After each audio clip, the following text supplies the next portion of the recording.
नमस्ते बच्चों, मेरा नाम कृतिका गुप्ता है और आज मैं आपको सुनाने जा रही हूँ पंचतंत्र से ली गई कहानी जिसका शीर्षक है दो मुंह वाला पक्षी।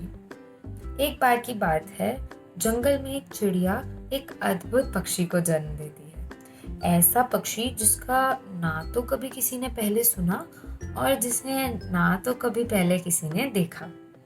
इस अद्भुत पक्षी की विशेषता यह है कि इसके दो मुंह हैं और बाकी तो ये एक आम पक्षी जैसा ही है। इसकी झलक दिखाऊं तो ये कुछ ऐसा दिखता है। चिड़िया अपने इस दो मुंह वाले पक्षी का नाम रूप और वसंत रखती है।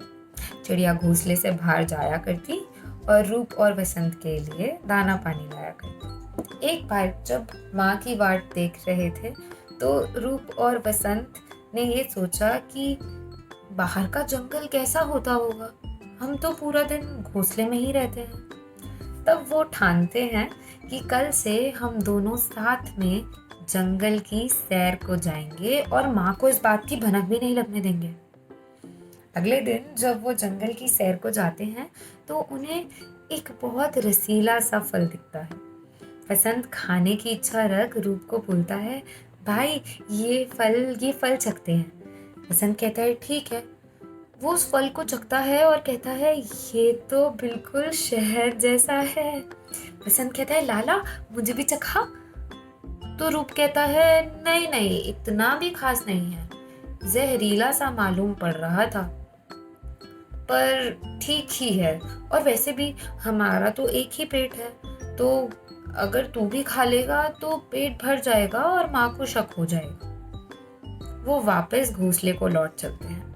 अगले दिन जब वो फिर जंगल की सैर को निकलते हैं तो उन्हें रास्ते में पड़े कुछ बेर दिखते हैं। बसंत कहता है भाई ये बेर खाते हैं ना, बड़े अच्छे होंगे बड़े अच्छे होंगे। तो रूप कहता है नहीं नहीं, मुझे तो ये जहरीले मालूम होते हैं, तो रुक मैं चक्कर देखता हूँ। वो स्वार्थ में आकर वसंत को हमेशा ऐसे चकमा देता और सारे फल खुद ही खा लेता, पर वसंत बेचारा उसे कुछ नहीं कहता। अगली बार जब वो जंगल में आए तो वसंत ने ठान ली कि इस बार तो फल वो ही चखेगा। इस बार उसकी नजर एक फल पर पड़ती है जो बिल्कुल अलग मालूम पड़ता है। वो कहता है भाई ये फल खा ले, पर इस बार रूप इस फल को देखकर पहचान जाता है कि ये फल जरूर वो वही फल है जिसके अंदर जहर होता है। उसने माँ को कहते हुए सुना था कि ये फल कैसा दिखता है। तो वो वसंत को रोकता है, नहीं नहीं वसंत, ये फल जहरीला है, इसको मत खा। वसंत हर बार की तरह भाई के इस बात को भी उसका चकमा समझता है और कहता है मैं तो यही फल खाऊंगा। दोनों वहां झगड़ने लगते हैं और खींचातानी में वसंत वो फल खा लेता है।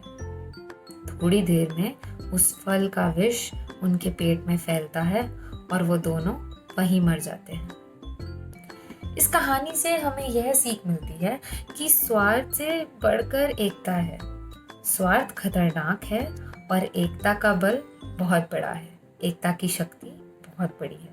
हमें हमेशा एकता का साथ देना चाहिए और स्वार्थ से दूर रहना चाहिए। शुक्रिया। नमस्ते।